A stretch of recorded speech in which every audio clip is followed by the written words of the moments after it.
guys, Coop here. I had a few questions and comments on my little jig, and after going back and reviewing the video, I was a little bit video shocked, so I didn't quite get in depth of what all you needed, and so this video is just going to clarify a little bit of that. First, we'll start off with the materials that you'll need to make it. First, you'll need a 1x6 piece of pine, oak, whatever you want to use. I use pine. It's a soft material, easy to work with, and I put a lot of money into something to make paracord bracelets with, and it does the job just fine. So you'll need a 1x6 by 4 foot long, and you'll need a couple of pieces of scrap 1x4, or you can just use pieces of your 1x6 that are left over, because you'll have a whole 24 inches left over after making this jig. So what I did is and then the next thing you'll need is a 1/4 inch, 3-inch long bolt, a wing nut, and 2 1.5-inch washers.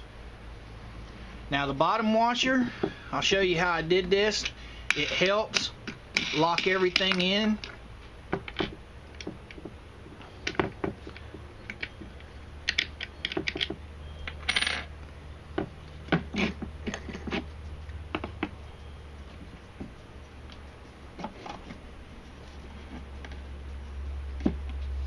Well, we'll get to that in a few minutes. Let's finish off with what you need. Okay, you don't need all of the nylon clamps that are on here, all the nylon cable clamps. I have all these on here because I have 2 different size 3/8 buckles, and then I'll explain why I've got the extra 5/8 there here in just a minute. But these are 3/8 buckles, and this is 5/8 buckle. Now the nylon cable clamps you'll need are 1/4 inch cable clamps for the 3/8 buckles, and the 1/2 inch for the 5/8 buckle. You'll need 2 cable clamps for the 5/8 and 4 cable clamps for the 3/8 if you're using 2 different kinds of buckles. If you're not using 2 different kinds of buckles, you don't need 4 clamps, you just need 2. Now I have a 5th one on here, a 3rd one of the 5/8, only because I make a few dog collars, and I turn this around so I can get a longer, I can pull my jig down farther down the jig, because if you're using it this way, you can only go so far and it bottoms out. You turn it around and it gives you an extra 2 inches. So that's it about the buckles and what you need to attach them. Of course, you need little 1/2 inch wood screws to bolt them down with.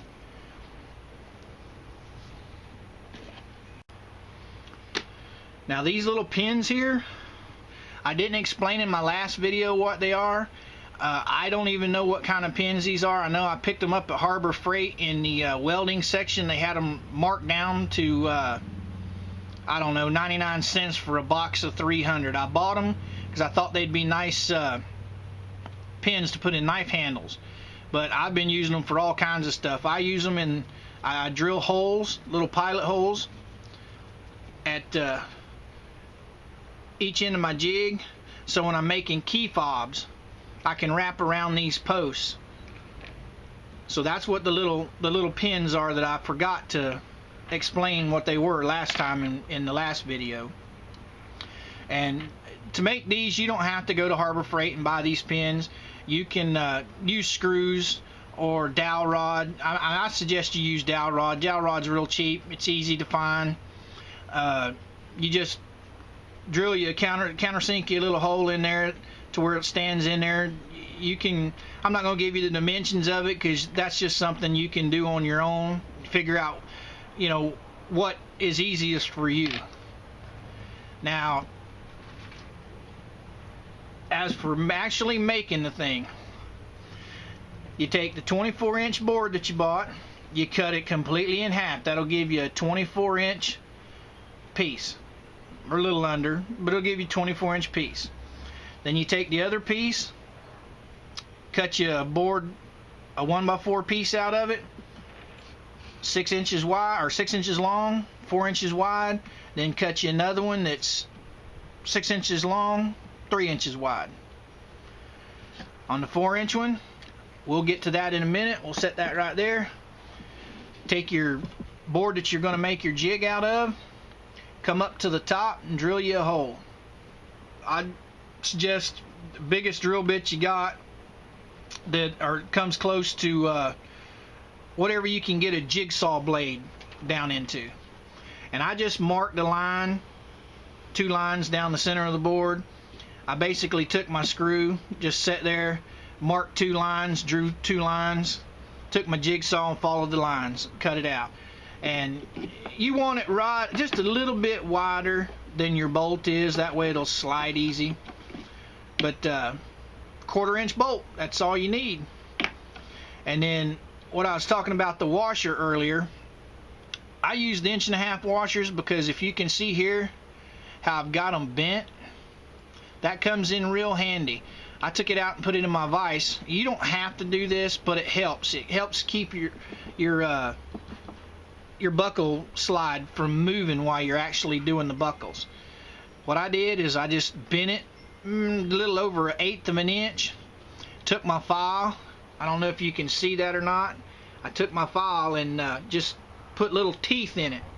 That way when you cinch down your wing nut on top, it bites into the board in the bottom and it keeps it from sliding, because some of the stuff you'll put a lot of tension on, so it'll keep your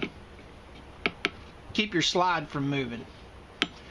And other than that, I just took a ruler, took a yardstick, run it down each side and marked 1 inch and 1/2 inch marks, because you're not going to get into the quarters and all that. You'll basically either do 1 inch or 1/2 inch.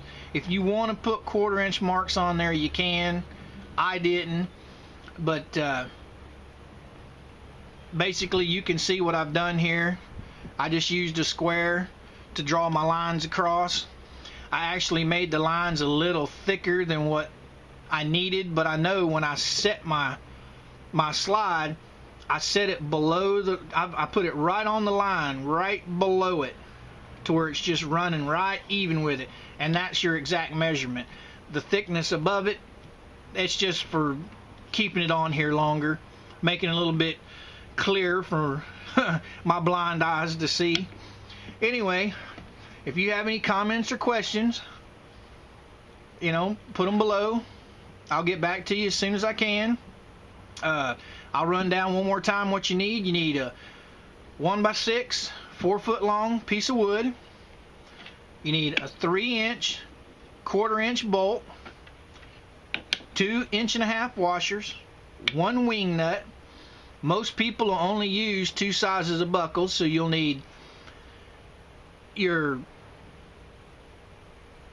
3/8 nylon cable tie, which you can find these at Harbor Freight, or you can find them at Home Depot or Lowe's, either one. You'll need a 1/4 inch nylon cable tie, 4 of those, or 2 of those, and 2 of the 3/8. And then you'll need the screws to mount them.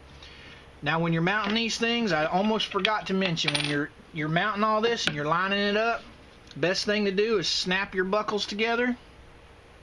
Put your cable ties through the loops, put the board up against the other board, and then screw your bolts down. That way you'll get an actual accurate even line, so when you unsnap those buckles and pull it down, these buckles should ride even right here.